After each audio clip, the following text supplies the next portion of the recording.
नमस्कार दोस्तों, आज हम बात करेंगे डेल की जो कंप्यूटर पावर सप्लाई आती है उसके बारे में बात करेंगे। ये बेसिकली जो एस एम पी एस है 300 और 30 वाट के करीब है। तो इसके अंदर 4-5 तरह की सप्लाई पास आउट होती है। 12 volt, 5 volt, 3.3 volt, -5 volt, -12 volt, इस तरह की सप्लाई पास आउट होती है। तो ये जो बेसिकली जो सप्लाई होती है कंप्यूटर के लिए यूज़ की जाती है। तो फिलहाल ये अभी डेड है, तो इसको चेक करेंगे इसके अंदर प्रॉब्लम क्या है। तो सबसे पहले इस एसएमपी को चेक करने का मेथड यही है कि जो ये बड़ा कनेक्टर होता है, जिस साइड ये बड़ा कनेक्टर है उसके अंदर जो पीएस ऑन वायर होती है, ये ग्रीन पीएस ऑन वायर होती है। तो ग्रीन वायर और जो ब्लैक वायर है इसको आपस में अटैच करते हैं, यानी शॉर्ट करते हैं। आप ये ट्विजर से भी शॉर्ट कर सकते हैं, यहाँ को जंपर लगा के ग्रीन और ब्लैक को शॉर्ट कर दीजिए। अगर ग्रीन और ब्लैक को शॉर्ट करने के बाद इसके अंदर जो लगा हुआ फ़ैन अगर ऑन हो जाता है, ठीक है, तो means S M P S okay है। इसके अंदर छोटा सा फॉल्ट होगा, लोड अगर नहीं उठा रही तो कैपेसिटर वगैरह की कोई प्रॉब्लम होगी। ठीक है जी। तो सबसे पहले मैं खोलता हूँ, खोल के उसके बाद इसको चेक करते हैं शॉर्ट करके इसके अंदर प्रॉब्लम क्या है। ठीक है जी।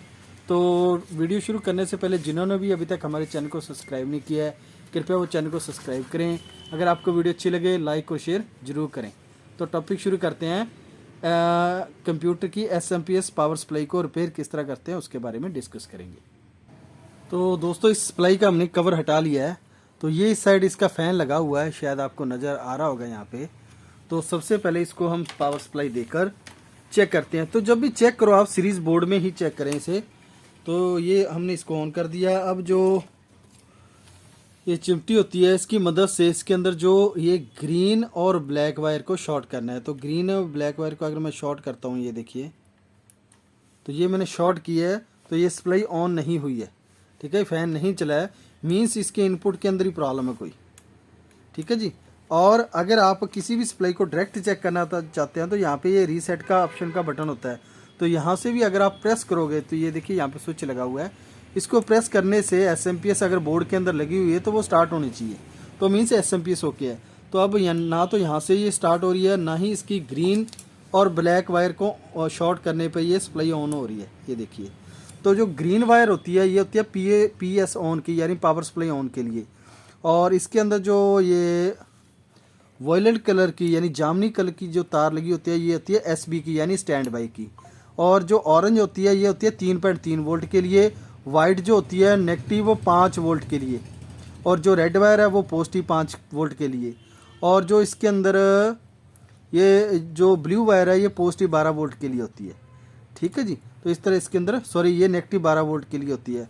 और पॉजिटिव 12 वोल्ट के लिए ये होती है येलो वायर। जो येलो वायर है ये पॉजिटिव 12 के लिए होती है। तो इस तरह इसके अंदर सप्लाई होती है। तो फिलहाल ये ऑन नहीं हो रही, तो इसको खोल के चेक करते हैं इसके अंदर और क्या कुछ प्रॉब्लम है। तो बेसिकली ये अगर ऑन नहीं हो रही मेन, तो सबसे पहले तो इसका bridge and filter stage check करना पड़ेगा, क्योंकि सबसे ज़्यादा पहले वही ख़राब होता है, ब्रिज एंड फिल्टर स्टेज। तो उसके बाद इसको चेक करेंगे। अगर आपने वैसे नहीं चेक करना है, सिंपल तरीके से चेक करना है, तो एक इसका तरीका ये होता है कि आप इसके एसपी वोल्ट जरूर चेक करें।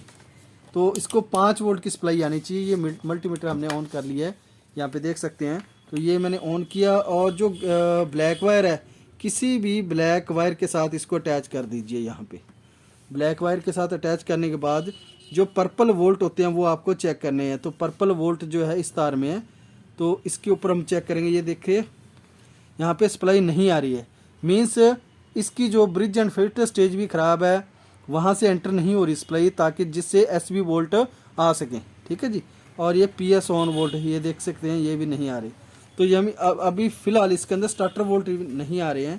तो स्टार्टर वोल्ट नहीं आ रहे, तो सबसे पहले इसको खोल के bridge and filter stage check करेंगे, फ्यूज चेक करेंगे, उसके बाद इसको कंटिन्यू चेक करेंगे। तो मैं एक बार थोड़ा सा खोल लेता हूँ इसको, फिर वीडियो को कंटिन्यू करते हैं। तो ये हमने पूरा सर्किट बाहर निकाल लिया है। तो ये देख सकते हैं ये जो मेन कैपेसिटर लगा होता है इनपुट वाला, एक तो ये ब्लास्ट हुआ हुआ है। तो मीन्स एक तो ये ख़राब है। अगर इसके अंदर सप्लाई बिल्कुल भी एंटर नहीं हो रही, तो अगर ये मेन कैपेसिटर ख़राब होता है तो इसके साथ साथ जो इसके अंदर ये सर्किट बना है ब्रिज एंड फिल्टर स्टेशन का, तो ये यहाँ पे ब्रिज लगा हुआ है मेन इनपुट के बाद। तो ये सेक्शन हमें चेक करना पड़ेगा। उसके बाद डबल इसके अंदर जो ब्रिज लगा होता है, एक यहाँ पे लगा ये ब्रिज लाइट, ये लगा हुआ, और एक लगा हुआ है सर्किट के अंदर, ये यहाँ पे ये देख सकते हैं, ये भी कंट्रोलिंग वोल्ट है। तो ये चेक करेंगे, और एक ये चेक करेंगे, और फ्यूज चेक करेंगे, और एक ये कैपेसिटर चेंज करेंगे। तो उसके बाद फिर देखते हैं कि एसबी वोल्ट यानी स्टार्टर वोल्ट जो आ रहे हैं या नहीं आ रहे। ठीक है जी। तो इसको मैं चेंज करके फिर से वीडियो कंटिन्यू करता हूँ। और जो इसका कैपेसिटर है ये बड़ा जो लगा हुआ है, तो ये 220 यूएफ और 420 वोल्ट का ये मेन कैपेसिटर लगा हुआ है। तो इसकी जगह पे देखते हैं कौन सा हमें यहाँ पे मार्केट के अंदर मिलता है या मेरे पास कौन सा पड़ा है, तो उसको चेंज करेंगे, फिर उसके बाद वीडियो को कंटिन्यू करेंगे। ठीक है जी। तो दोस्तों हमारे पास ये कैपेसिटर मिल गया है, ये 250 वोल्ट और 480 यूएफ का है। तो ये कैपेसिटर इसके अंदर लगा देंगे नया। एक तो वो 420 यूएफ है, ये 680 है। तो यूएफ से कोई इतना फ़र्क नहीं पड़ता है। वोल्टेज जो ये है वोल्टेज, ये लगभग सेम होनी चाहिए।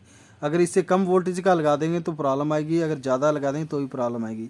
तो बेसिकली इसके अंदर 200 और ये है 420 वोल्टेज का। तो 420 का है, तो इसको बड़ा कैपेसिटर लगाना पड़ेगा तभी ये काम होगा। ये कैपेसिटर छोटा है, तो बड़ा कैपेसिटर हम ढूंढते हैं, वही इसके अंदर लगेगा तभी ये चलेगी। तो वो कैपेसिटर मैं ढूंढ लेता हूँ, उसके बाद फिर वीडियो कंटिन्यू करते हैं। और उससे पहले ये सर्किट को हमें चेक करना पड़ेगा। तो इसके अंदर जो है मल्टीमीटर को आपने बीप की रेंज में सेट कर लेना है। तो सबसे पहले इसके अंदर जो फ्यूज़ लगा होता है, ये जो मेन इनपुट सप्लाई आ रही है यहाँ से, ये मेन इनपुट सप्लाई आ रही है, यहाँ पे ये फ्यूज़ लगा हुआ है, कवर किया हुआ है। तो फ्यूज़ को सबसे पहले चेक करेंगे कि ये ख़राब है या सही है। तो फ्यूज़ के अंदर कोई बीप नहीं आ रही, तो मीन्स एक तो ये फ्यूज़ ख़राब है। और उसके बाद जो एक यहाँ पे एनटीसी लगा होता है, एक ये रहा, इसको भी चेक कर लेंगे। तो ये ओके है। तो मीन्स सबसे पहले तो फ्यूज़ को चेंज करेंगे और ब्रिज पैकेट डायोड इसको चेक कर लेते हैं। इसकी रीडिंग 700 के करीब आनी चाहिए प्लस और माइनस पे लगाने के बाद। तो ये 500 के करीब आ रहा है, मीन्स ये भी ख़राब है। तो हमें ये ब्रिज पैकेज डायोड और इसका फ्यूज़ दोनों चेंज करने पड़ेंगे। उसके बाद फिर वीडियो कंटिन्यू करते हैं। कैपेसिटर मैं ढूंढ लेता हूँ, वो लगा के उसके बाद फिर से इसको चेक करते हैं। तो ये फ्यूज़ और ब्रिज पैकेज डायोड और ये कैपेसिटर 3 पार्ट्स में चेंज करता हूँ। उसके बाद वीडियो को कंटिन्यू करते हैं, देखते हैं एसएमपीएस चली है या नहीं है। ठीक है जी। तो दोस्तों ये हमने इसके अंदर से ब्रिज डायोड निकाल लिया है। तो ये आप देख रहे होंगे यहाँ से ये जला हुआ है ब्रिज डायोड, तो तभी इसकी रीडिंग कम आ रही थी। तो मैंने पहले ही बताया कि ब्रिज डायोड को अगर आपने चेक करना है तो बीप की रेंज में रख के ये जो लास्ट वाली पिन होती है ना, प्लस माइनस वाली, इसके ऊपर लगभग 700 के करीब वैल्यू आनी चाहिए आपकी एक साइड। ठीक है जी। ये देखो इसकी यहाँ पे शो हो रही है, ये देखो 800 कुछ शो हो रही है यहाँ पे वैल्यू इसकी, ये शॉर्ट है। ठीक है जी। तो यहाँ ये हमने नया लिया है, तो इसकी वैल्यू चेक करेंगे, प्लस माइनस चेंज कर देनी है आपने। ये देखिए 838 प्लस दोनों इसके अंदर चेक करेंगे। ये देखिए यहाँ पे बीप नहीं आनी चाहिए इसकी। ठीक है जी, बीप नहीं आनी चाहिए। और इसके अंदर यहाँ पे लगाते हैं तो बीप आ रही है। ठीक है, मीन्स ये ख़राब हो चुका है, ये यहाँ पे बर्न हो चुका है, ये आपको शायद दिखाई दे रहा होगा। तो ये निकाल दिया हमने। तो इसके अंदर हमने कैपेसिटर नया लगा दिया है, फ्यूज़ भी नया लगा दिया है, और ये एक ब्रिज डायोड जो रह गया ये भी इसके अंदर नया लगा देते हैं। और उसके बाद फिर से वीडियो कंटिन्यू करेंगे, चेक करेंगे इसको कि। और लगाने के लिए आपने इस सर्किट के ऊपर देखना है, यहाँ तो कट का निशान बना होगा, यहाँ प्लस का निशान बना होगा। तो जिस तरफ ये प्लस है वो प्लस है, प्लस प्लस को दोनों को मैच करके सर्किट के अंदर इस तरह इसको लगा देना है और अच्छे से इसको सोल्डरिंग कर देनी है, ताकि ये फिर से ख़राब ना हो। क्योंकि जैसे अगर थोड़ा सा लूज़ रह जाएगा तो ये फिर से बर्न हो जाएगा। इसको लगाने के लिए अच्छे से सोल्डर लगा के इसको पेस्ट कीजिए। तो ये लगाने के बाद हमने इसका फ्यूज़ भी चेंज कर दिया है और जो मेन कैपेसिटर था वो भी चेंज कर दिया हमने। ठीक है जी। तो इसके अंदर जो ये कैपेसिटर निकला है वो था वैल्यू ये है, इसके अंदर जो है 200 यूएफ और 420 वोल्ट।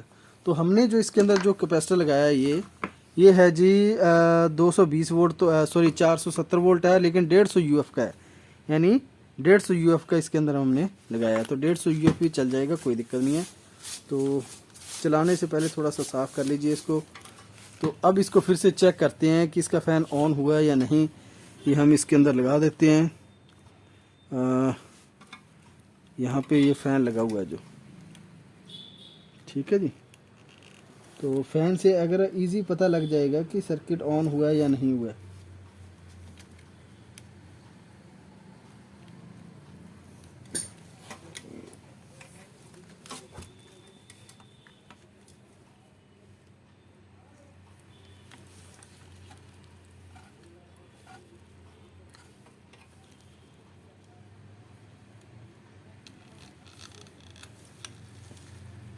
तो फ़ैन हम इसके अंदर इंस्टॉल कर देते हैं। तो फ़ैन की वायर लगा दी हम। तो अब एक बार इसको चेक कर लेते हैं थोड़ा सा आराम से। तो जैसे ही आप इसके अंदर ये सप्लाई दोगे ना, तो जो सीरीज़ में एक बल्ब लगा होता है वो एक बार ऑन होके ऑफ होना चाहिए। तो एक बार मैं चेक कर लेता हूँ। तो ये सीरीज़ में बल्ब थोड़ा सा ऑन होके ऑफ हुआ है। तो इसके अंदर सप्लाई आ चुकी है नहीं, वो भी मल्टीमीटर से चेक करेंगे हम। मल्टीमीटर को आप 600 की रेंज में रखें और उसके बाद ये ब्रिज डायोड के जो सेंटर पॉइंट है, लास्ट वाले पॉइंट है, वहाँ पे सप्लाई चेक करेंगे। तो यहाँ पे भी अभी तक सप्लाई नहीं आई है, मीन्स इसके अंदर और भी कोई प्रॉब्लम है। ये कॉइल वगैरह भी हम चेक करेंगे कि कहीं कॉइल तो नहीं ख़राब है। और ये रिले लगी हुई है, ये कॉइल लगी हुई है, तो इस कॉइल को भी चेक करेंगे क्योंकि बेसिकली जब ये ख़राब होता है, ठीक है ना, क्योंकि जब भी ये ब्रिज डायोड ख़राब होता है तो इसके अंदर जो इंटरनल तौर पे ये कॉइल लगी होती है ये भी ख़राब हो जाती है, ओपन हो जाती है। तो इस कॉइल को भी चेक कर लेते हैं एक बार। तो कॉइल को चेक करने के लिए हमने क्या करना है, यहाँ से इनपुट सप्लाई जो है इसकी यहाँ पे है ये, और इस 2 पॉइंट के ऊपर यहाँ पे हम इनपुट सप्लाई सीरीज बोर्ड से मेन में रख के चेक करेंगे। यहाँ पे जो आ रही है इनपुट, एक ये, तो सप्लाई एंटर हो रही है, यहाँ पे भी एंटर हो रही है। उसके बाद इस कॉइल के बाद यहाँ पे भी एंटर है, और इसके बाद यहाँ पे देखिए यहाँ पे भी एंटर है। और यहाँ पे एंटर होने के बाद ये ब्रिज डायोड से यहाँ से पास आउट करती है। तो ब्रिज डायोड की रेंज हम सेट करेंगे, फिर यहाँ से चेक करेंगे। तो यहाँ पे अभी तक सप्लाई नहीं आई है, ठीक है। ये भी सर्किट एक बार चेक करके हम वीडियो को कंटिन्यू करते हैं। तो अच्छे से हमने ये लगा दिया ब्रिज पैकेज डायोड। थोड़ा सा अच्छे से लगा नहीं था क्योंकि वो प्रिंट थोड़ा सा जला हुआ था। तो अब इसको चेक कर लेते हैं एक बार फिर से सप्लाई देकर। ये अभी शॉर्ट है, ये देखिए धुआं निकल रहा है।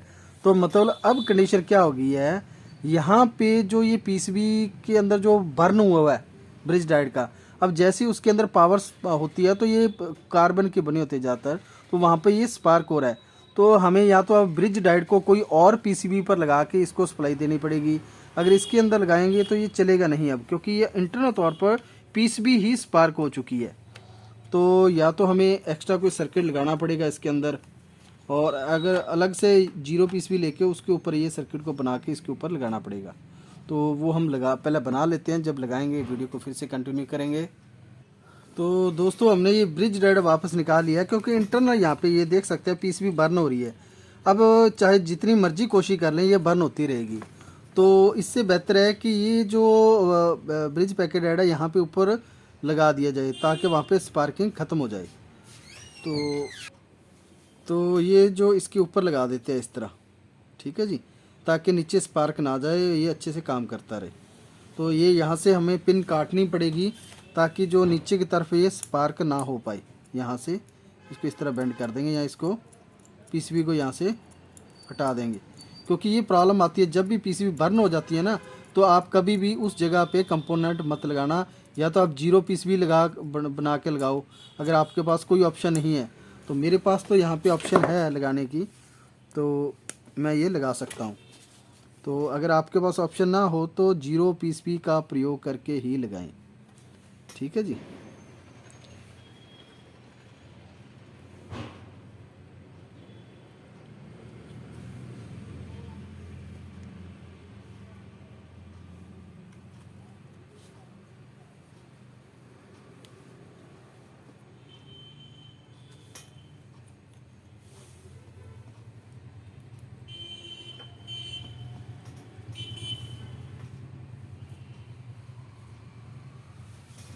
तो 2 वायर लेकर हम सप्लाई देंगे इसको, ताकि अच्छे से इसको सप्लाई मिल सके।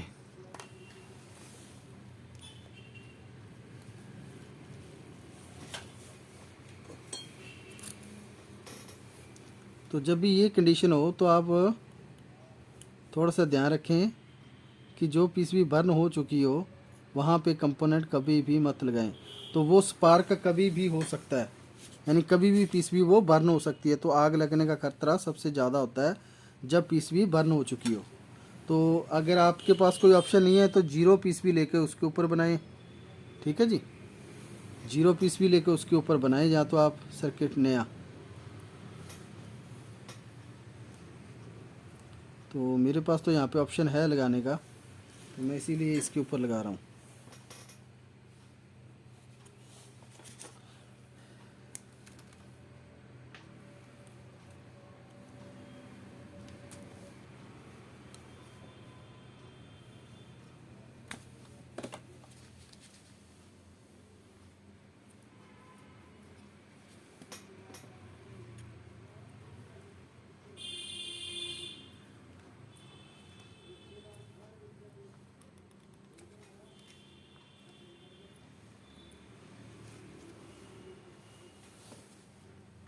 तो अब ये मैं इंस्टॉल कर देता हूँ यहाँ पे, ये अच्छे से इंस्टॉल हो जाएगा, कोई दिक्कत नहीं है इसमें। तो ये इंस्टॉल करके मैं वीडियो कंटिन्यू करता हूँ। तो ये हमने अब ऊपर की साइड इसको फिट कर दिया है। तो अब इसको एक बार चला के चेक करते हैं। तो ये हमने ऑन किए, इसके अंदर ओके है। तो अब इसके वोल्टेज चेक कर लेते हैं, यहाँ पे वोल्टेज प्रॉपर आ रहे हैं कि नहीं। तो यहाँ पे लगभग आउटपुट ये और ये पिन है, यहाँ पे वोल्ट आया नहीं, ये देखिए यहाँ पे 300 वोल्ट के करीब आ चुके हैं, ठीक है जी। ये देखिए यहाँ पे 300 वोल्ट आ चुके हैं। तो अब हमने चेक करना है PS ऑन वोल्ट, जो मैंने पहले बताई थी, पावर सप्लाई ऑन वोल्ट और SB वोल्ट। तो ब्लैक वायर को आप किसी भी पोर्ट के अंदर डाल दीजिए, ब्लैक पोर्ट को ब्लैक के अंदर, ठीक है जी। और मल्टीमीटर को 20 की रेंज में सेट कीजिए। और पर्पल जो वायर होती है पर्पल कलर की, तो ये जो पर्पल वायर है इसके अंदर वोल्ट चेक करेंगे। तो ये देख सकते हैं, मैंने आपको बताया था इसके अंदर 5 वोल्ट की सप्लाई आती है। तो यहाँ पे देख सकते हैं 5.12 यानी 5 वोल्ट की सप्लाई इसके अंदर आ चुकी है। तो अब हम ग्रीन और ब्लैक वायर को शॉर्ट करेंगे। तो अगर आपने ग्रीन वोल्ट के ऊपर ही वोल्ट देखने हैं वो भी मैं दिखा देता हूँ। ग्रीन वायर के ऊपर ही वोल्ट आ गए होंगे अब। तो ये ग्रीन वायर है, तो यहाँ पे लगाएंगे तो ये देख सकते हैं, ठीक है। ये PS ऑन वोल्ट होते हैं। तो अब ग्रीन और ब्लैक को शॉर्ट कराएंगे तो फ़ैन चलना चाहिए, ये देखिए। तो शायद आपको नज़र आ रहा होगा ये फ़ैन ऑन हो चुका है, नज़र आ रहा है दोस्तों। तो मैं थोड़ा सेट कर, ये देखिए ये फ़ैन ऑन हो चुका है, मीन्स हमारी सप्लाई जो है बिल्कुल ओके हो चुकी है, ठीक है जी। तो थोड़ा सा ये कम्पैक्ट होती है। कई लोग बोलते हैं कि SMP सप्लाई बहुत सस्ती होती है, तो रुपये नहीं थी। ये जो ब्रांडेड सप्लाई है कम से कम ये 1400-1500 रुपये के करीब आती है, और ब्रांडेड कंप्यूटर के अंदर लगी होती है। तो कॉस्टिंग इसकी आप 400-500 रुपये ले सकते हैं, कोई दिक्कत नहीं है, ठीक है जी। तो थोड़ा सा आपको समझना पड़ेगा, थोड़े से आपके पास पार्ट्स होने चाहिए रिपेयर करने के लिए। तो ये जो सप्लाई है बिल्कुल परफेक्ट तरीके से हो चुकी है। तो हमने इसके अंदर क्या कुछ चेंज किया मैंने आपको बता दिया है कि जो ये मेन कैपेसिटर था ये हमने चेंज किया। ब्रिज पैकेडाइड ब्रिज उस साइड लगा रहे थे तो स्पार्क आ रहा था पीसीबी के अंदर, क्योंकि वहाँ से पीसीबी जल चुकी है। तो जब भी आप कंपोनेंट नया लगाओगे तो वो पीसीबी बर्न हो जाएगी, कोई फ़ायदा नहीं, इसलिए उसको अदर जगह पर रिप्लेसमेंट करिए। तो हमने यहाँ पे इसको रिप्लेस कर दिया है। और उसके बाद फ्यूज़ ख़राब था वो हमने लगा दिया। तो अब इसको मैं वोल्ट कंटिन्यू आपको सभी वोल्ट चेक करवाता हूँ कि हर एक वायर के अंदर कितने कितने वोल्ट होने चाहिए। तो इसको ऑन करने के लिए मैंने पहले बताया था, मल्टीमीटर को आपने बीप की रेंज में सेट कर लेना है, सॉरी 12 वोल्ट 20 वोल्ट की रेंज में सेट कर लेना है। ये 20 वोल्ट की रेंज में सेट है मीटर। और उसके बाद आपने जो ग्रीन और ब्लैक वायर है इसको शॉर्ट करवा देना है। ये ग्रीन और ब्लैक को हमने शॉर्ट करवा दिया, SMP ऑन हो चुकी है। अब मैं आपको वोल्ट चुका, ये होते हैं ऑरेंज वोल्ट है, यानी ऑरेंज वायर के 3.3 वोल्ट, ठीक है जी। रेड जो वायर होती है उसके ऊपर होते हैं 5 वोल्ट की सप्लाई, ये देख सकते हैं रेड के ऊपर 5 वोल्ट की सप्लाई। और ये जो है ग्रे वायर, यहाँ पे देख सकते हैं ये 5 वोल्ट की सप्लाई होती है। और जो वाइट वायर है यहाँ पे 12 वोल्ट, ये देख सकते हैं पॉजिटिव के 12 वोल्ट है वाइट वायर के अंदर। और इसके बाद जो है यहाँ पे ये ब्लू वायर, ये नेगेटिव 12 वोल्ट की सप्लाई, ये देख सकते हैं -12 वोल्ट की सप्लाई होती है ब्लू कलर के अंदर, ठीक है जी। तो ये तो होगी इसकी। और ये जो येलो वायर है ये भी पॉजिटिव सप्लाई है, ये देख सकते हैं 12 वोल्ट की पॉजिटिव सप्लाई येलो के अंदर, ठीक है जी। तो इस तरह इसके अंदर टोटल सप्लाई होती है। और ये यहाँ पे इसकी सप्लाई एडजस्टेबल करने के लिए होती है। तो आपने जब भी काम करना थोड़ा सा अच्छे से देख के इसको रिपेयर कीजिए तो हो जाएगी, कोई दिक्कत नहीं। तो ये एसएमपीएस बिल्कुल परफेक्ट तरीके से चलने लगी है, ओके हो चुकी है। तो ये इसका रीसेट बटन भी यहाँ पे जो लगा ये भी काम कर रहा है, ये देखिए यहाँ पे, ये देखिए सप्लाई ऑन होगी ना। मैंने आपको पहले बताया था अगर आपने यहाँ से भी ग्रीन ब्लैक को शॉर्ट करके आप चला सकते हो और रीसेट बटन से भी चला सकते हो। तो ये फ़ैन देखिए आप, ये फ़ैन आपको नज़र आ रहा होगा। तो ये मैं रीसेट वाला यहाँ पे बटन होता है, इसको प्रेस करता हूँ। ये प्रेस करने के बाद फ़ैन ऑन हो चुका है, मीन्स ये सप्लाई ओके हो चुकी है, ठीक है जी। तो इस तरह आप एक एसएमपीएस को रिपेयर कर सकते हैं। ये कंप्यूटर की पावर सप्लाई है। तो अगर आपको वीडियो अच्छी लगी हो तो लाइक शेयर सब्सक्राइब जरूर करें। तब तक के लिए धन्यवाद जी।